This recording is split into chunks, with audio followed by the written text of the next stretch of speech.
Today we are again back outside for the ongoing gardening project that I've been working on since early March. The goal for today is to remove all the tarping I've been using for the rapid composting. I'm going to evaluate the soil one last time, turn it over so that it mixes with the existing soil, and then start to transplant my seedlings. And I will also have some actual seeds that I will be planting for those items that germinate faster than the tomatoes and peppers that I had to start as seedlings a few months ago.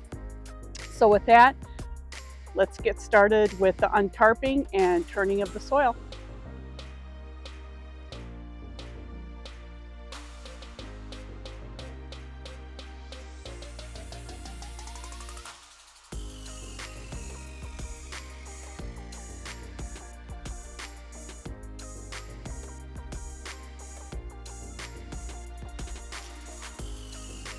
Okay guys, so I'm looking again at primarily at how far these composting bags have decomposed, and really at this point you can tell it's just, I can lightly tear them apart, which is great. I think though that for the ones that have not totally decomposed, I'm still going to pull out the bits and pieces just so they don't mess with my seedlings and, you know, cover them up and prevent them from germinating properly. So I think with that, we will get started with picking out what we can and then start turning the soil over.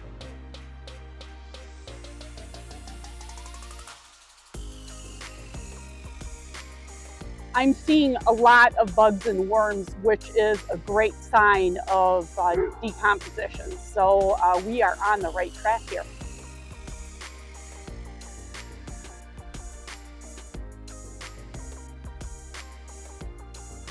And I'm trying to turn over to a depth of about 6 inches or so, as far as I can go.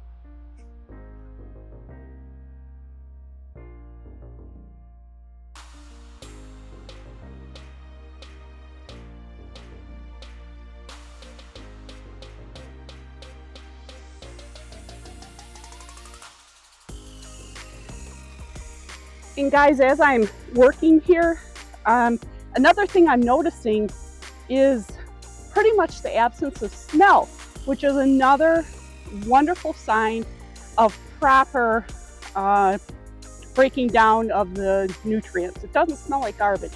It just smells like soil. So again, very pleased with how this worked out.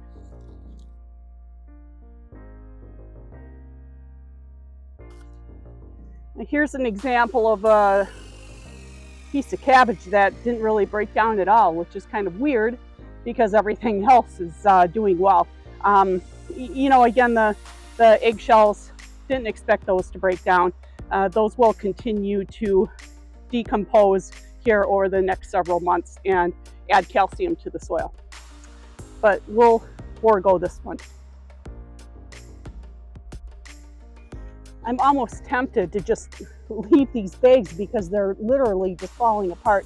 But I guess I'm not going to take my chances. I have the chance to pick them out, so that's what I'm going to do. But moving forward, these give me a lot of confidence that for my composting over the summer, I'm going to be able to just put my bags and the compost, everything in my composter, and be assured that it'll break down on its own.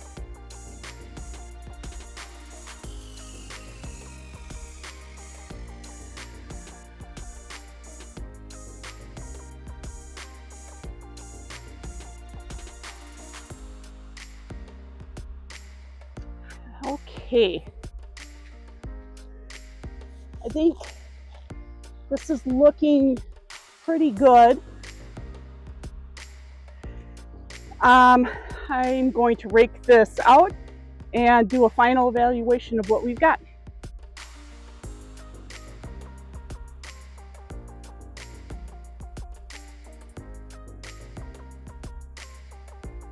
All right, this is looking really good. Again, I can't say it enough how pleased I am with the progress of the rapid composting. It really did a great job despite all the cool and damp weather we had this spring. A lot of stuff is broken down to nearly nothing. So we're going to pause for a bit. I'm going to go get my seedlings and my seeds, and we'll start planting. Okay, off to the side here, I've got my tomato and pepper seedlings and my seeds. And just so you know what I'm planting here, I've got, for tomatoes, I've got a selection of cherry tomatoes and Roma and beefsteak. So we'll have a lot of tomatoes. And then for pepper plants, I have a mixture of green peppers and then some chili peppers as well. For seeds,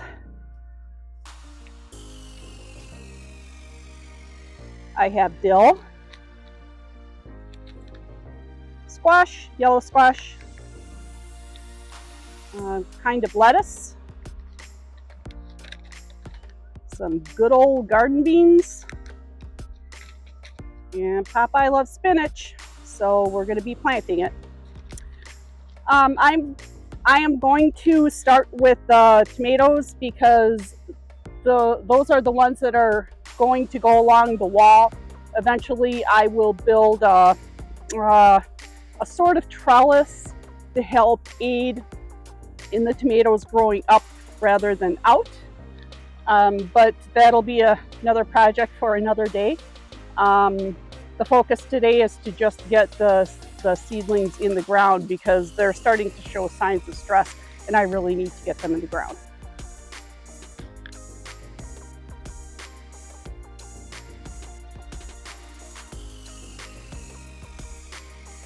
Okay, and then these are the pepper plants.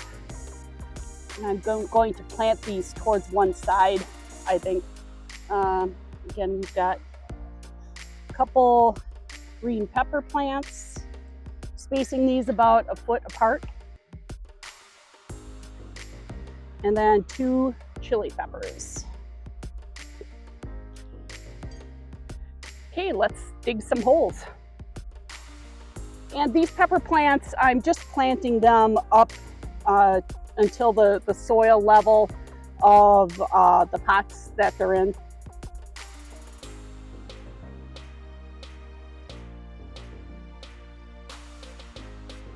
These green peppers look really good.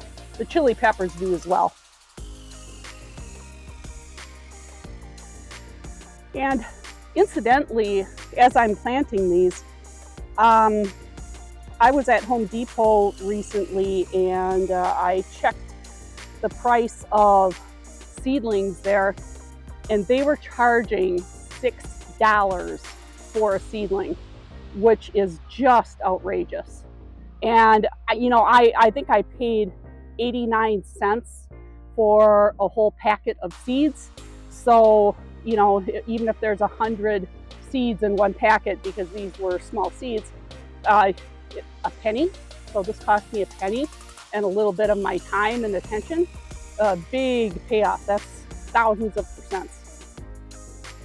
So it definitely, if you have the opportunity to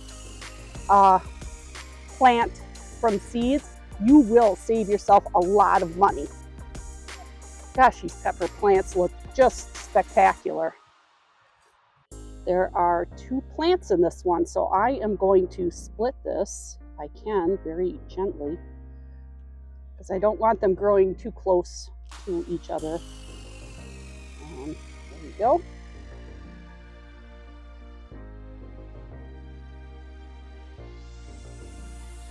Okay, I will have to make another sign for that one, so I will do that now before I forget.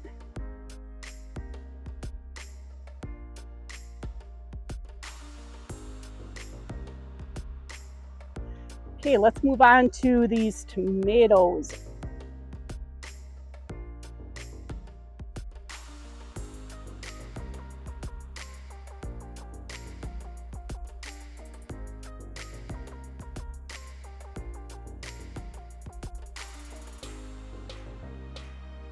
Okay, that is it for our seedlings. We are moving on to the seeds.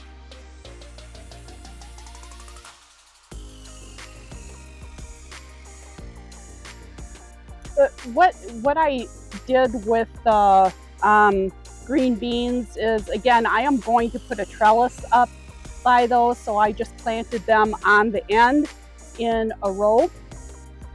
For the yellow squash, those will grow in a small mound, so that's just in a little hill by itself.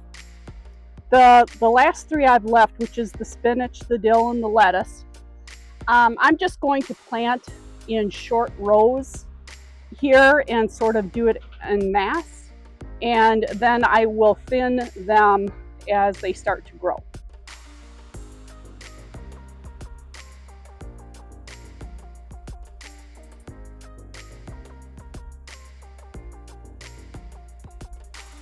Okay, that concludes our planting for today in terms of the garden on the side of the house.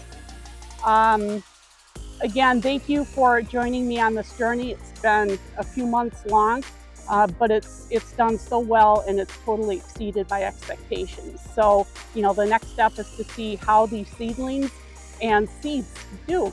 So don't forget to like and subscribe.